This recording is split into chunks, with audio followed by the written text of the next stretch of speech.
अस्सलाम वालेकुम व्यूअर्स। तो कैसे आप उम्मीद करते हैं आप सब खैरियत से होंगे। दोस्तों हम आपको अपने चैनल में खुशामदीद कहते हैं।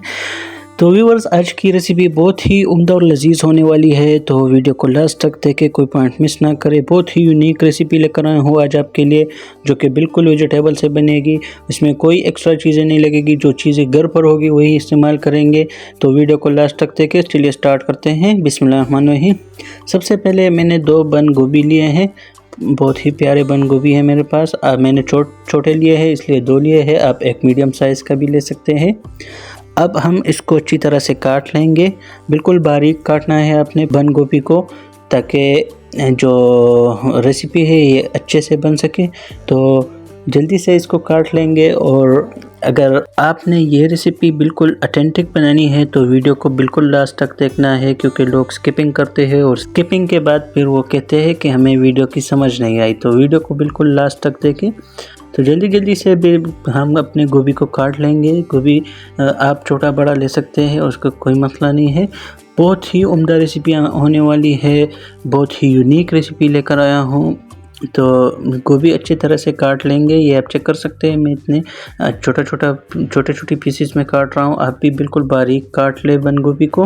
बिल्कुल बारीक काटे हैं हमने, इसी तरह से बिल्कुल बारीक कटिंग की है मैंने इसकी। ये बिल्कुल अलग अलग हो गए हैं सारे पत्ते, ये आप चेक कर सकते हैं। साथ हम एक प्याज ले लेंगे, एक मीडियम साइज़ का प्याज मैंने लिया है, और इसको बिल्कुल अच्छी तरह से काट लेंगे। अगर आपके पास चॉपर है तो आप चॉपर से भी कर सकते हैं, लेकिन ऐसे जल्दी हो जाता है, इसलिए मैंने इस तरह ही काट लिया है।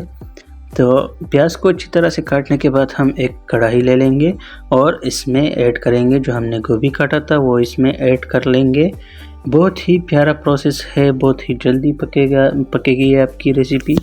तो गोभी ऐड करके हम इसमें तकरीबन 2 गिलास पानी ऐड कर लेंगे और इसको सेट करके इसको ढक देंगे 7 से 8 मिनट के लिए हाई फ्लेम पर, ताकि हमारा जो गोभी है ये अच्छी तरह से सॉफ्ट हो जाए और इसमें जो कच्चापन होता है वो ख़त्म हो जाए।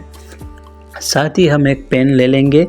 पैन में हम अपने चॉप किए हुए प्याज ऐड कर लेंगे और इसको थोड़ा सा फ्राई करेंगे। हम इसको ब्राउन नहीं करेंगे, बस इसका टेस्ट लाना है, जो कि हम थोड़ा सा इसको घी या ऑयल में फ्राई करके ले आएंगे। साथ ही हम इसमें लहसुन के जो है मैंने काट लिए थे, चॉप कर लिए थे, पीसे नहीं थे, बस सिर्फ छोटे काट लिए थे, वो इसमें ऐड कर लेंगे। इससे इस कबाब में जायका बहुत प्यारा आएगा। तो इसको थोड़ा सा सेट कर के लेंगे 2 से 3 मिनट के लिए हाई फ्लेम पर हम इसको कुक कर लेंगे और इसको छोड़ देंगे। साथ ही हम अपने गोभी को चेक कर लेंगे। ये तकरीबन 8 से 9 मिनट हो गए हैं और हमारा गोभी भी तकरीबन अच्छी तरह से सॉफ्ट हो गया है। हम इसको थोड़ा सा चेक कर लेंगे। तो गोभी बिल्कुल अच्छी तरह से सॉफ्ट हो गया है, ये आप चेक कर सकते हैं, बिल्कुल ऑथेंटिक हो गया है। अब हम इसको एक चन्नी में डालेंगे ताकि इसका जो पानी है ये सारा निकल जाए और अच्छी तरह से खुश्क हो जाए। ये हमने सारा जो गोभी है ये अच्छी तरह से छान लिया था। अब हम इसमें ऐड करेंगे 2 अंडे। अंडों से इसमें क्रंच भी आएगा और इसके जो टेस्ट है वो भी दुबाला हो जाएगा। अंडे ऐड करने के बाद हम इसमें साल्ट ऐड करेंगे, वो आप टेस्ट के हिसाब से कर ले। साथ ही हम इसमें मिक्स मसाला ऐड करेंगे 1 टीस्पून। कश्मीरी लाल मिर्च पाउडर जो है वो हम 1 टीस्पून ऐड करेंगे। साथ में हम गरम मसाला ऐड करेंगे 1.5 टीस्पून। इसमें हम मैदा ऐड करेंगे 250 ग्राम। आप all type of floor add कर सकते हैं, लेकिन मैंने मैदा यूज़ किया है।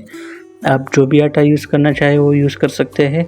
अब हम इसको मिक्स करेंगे। मैंने आधा जो मैदा है वो ऐड किया था, बाकी साइड पे रखा है। इसको अच्छी तरह से मिक्स करके हम मज़ीद जो मैदा बचा है वो ऐड करेंगे। तो मिक्सिंग के दौरान जो भाई हमारे चैनल पर नए हैं तो वो चैनल को सब्सक्राइब करें। वो ये आपकी तरफ से हमारे लिए प्यार होता है, हमारे लिए मोहब्बत होती है।